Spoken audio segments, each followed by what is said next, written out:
waxaa maanta deeq raashin la gaarsiiyay 41 qoys oo kamid ah dadka naafada ah sida dadka curyaamada ah kuwa aragala iyo dhagoolayaasha. Deeqdan ayaa waxaa gaarsiiyay ururka gargaar oo ka shaqeeya arrimaha bini'aadanimada oo ka dhisan magaalada Buuhoodle. Ugu horeyntiina waxaa halka ka hadlay gudoomiye ku-xigeenka ururka gargaar Asad Cali Cawil oo ka warbixiyay deeqda raashinka ah meesha ay ka timid iyo inta qoys ay u qaybiyeen. Waxaan joognaa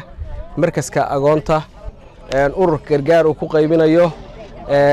musaacado loogu talagalay dadka dhibaataysan dadku maanta wada dhibaataysan laakiin aan u xulanay dadka naafada ah sida indhoolayaasha dhagoolayaasha naafada bareelka ah ee jiifta 41 qoys ayaan maanta halkan ku qaybinaynaa raashimo kala duwan oo aan ugu talagalay dadkaas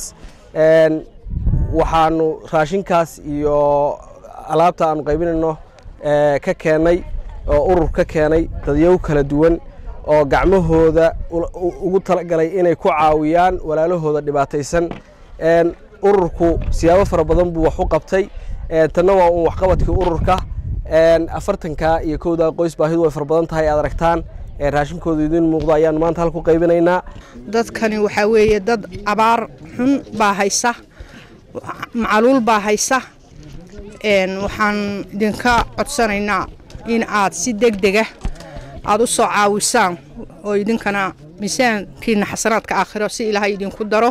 dhanka kale waxaa asaguna halka ka hadlay Sheekh Cabdishaafi Axmed Cali oo kamid ah culimada magaalada Buuhoodle asagoo ugu baaqay muslimiintu in ay gargaar u fidiyaan dadka tabaalaysan. Sayyidina wa nabiyina Muhammad wa ala alihi wa sahbihi ajma'in thumma ba'd.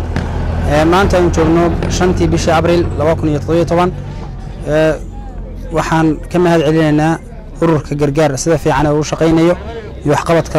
waxaan ka mahad celinaynaa ururka gargaar sida fiican oo u shaqeynayo iyo waxqabadka muuqda dad indhoolayaala dhagoolayaala curyaama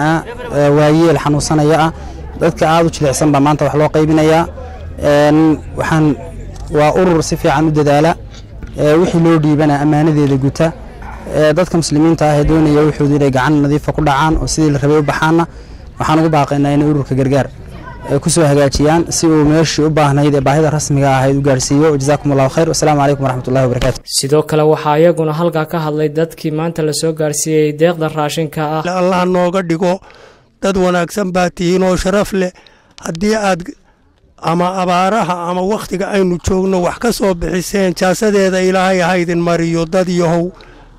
dad in doorana waxba soo dirtirteen oo dad doora wax soo diray Ilaahay qofkii wax soo diray dadkaas oo caawiba wax khayraad qaba Ilaahay asiyo isagana annaguna Ilaahay wax khayr qaba nooga dhigo. walaalayaal kuwa saadiray kuwayna saadiray iyo kuwa naa qaybinaya iyo kuwa naagu yeedhay Ilaahay nabadgeliyo iyo xisaabsi Ilaahay meeytaadkeenina ha ka sawaabi Ilaahay haydin la bajibaan islaamka maslaxad khayr qabta Allah Ilaahay asiyo abaarta Ilaahay. Maxamed Cali Biile Maxamed Karaama telefishinka caalamiga Soomaali Cable magaalada Buuhoodle.